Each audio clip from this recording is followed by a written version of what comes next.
All right, we're here with another News4JAGs podcast after the second day of training camp. Jamal St here, Justin Barney. Justin, it's still early on in camp. They're just kind of getting their feet wet out on the practice field, so it's kind of that acclimation period, right. So practices are still really short. They're not doing a whole lot. The offensive linemen aren't going full tilt. The defense isn't necessarily going full speed. There's no pads, a lot of helmets. It's almost like we're back in the off-season program. Yeah, it's been a year since you and I did this, and the last time we were doing this was over at the Episcopal School, the night sports complex. So much has changed in a year, and the best part of training camp last year was when they put those pads on for the first time. They were full speed, there were hits or impacts.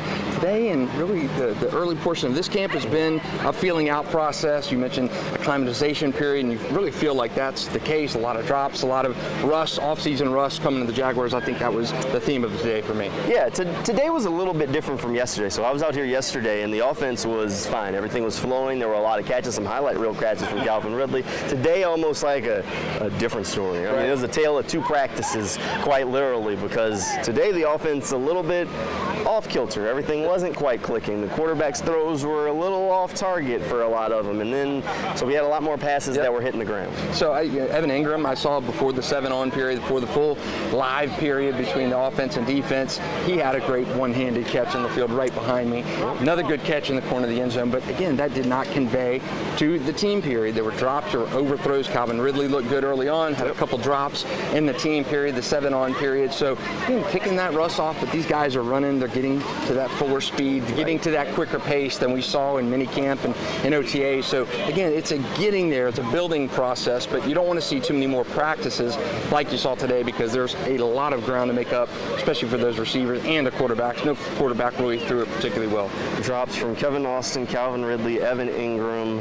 I'm sure there's somebody else that I'm missing, but some key guys out there that dropped a pass or two during the play or during practice today. Not exactly what you want to see, but there are also some off-target throws from Trevor Lawrence, CJ Beathard, both missed guys that were open. Got to bring up Sammy Reyes.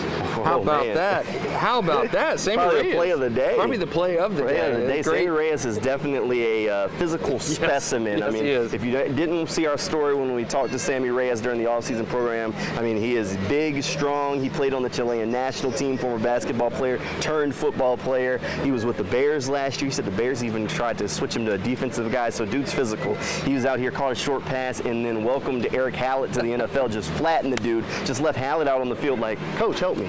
Coach, help me. That drew, I think, the biggest reaction of fans from that 7-on period. A great hit. In the NFL would have been a good hit. He trucked him in that after the catch. Great play by him to make that contact and knock him down. Yeah, you're not going to get a lot of plays like that, because he probably shouldn't have done it, but we like to see it. I'm sure the coaches are probably like, come on, Samus, you can't do that. But poor rookie had no idea it was coming. No. Eric Hallett kind of getting baptized by fire a little bit. A couple of things that I've kind of noticed since we've been out here, defensive-wise, Antonio Johnson still getting some reps in the slot, which is a good sign. Braswell also getting some reps in the slot as well. So a couple of rookies that are trying to maybe earn their keep there in the slot. Chris Claybrook's also getting some reps there. So they're kind of almost trying out a number of different players in that slot position to see who could compete with Trey Herndon or maybe even be his first backup. I know we've got to bring this up today because he's one of your guys. Greg Jr.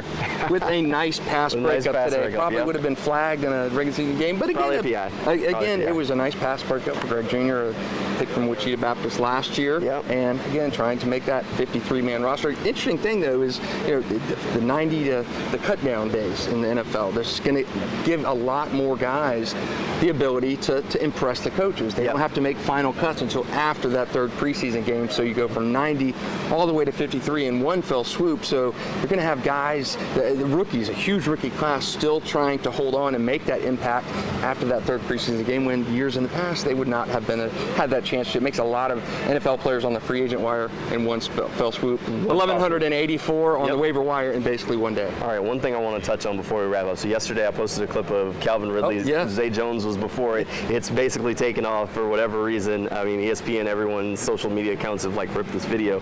And Zay Jones has been catching strays for it left and right. And I'm like, poor dude, I wasn't you, trying to set him up for that. Keep in mind, like, this is training camp, and everyone is kind of going at different speeds as they warm up out on the field.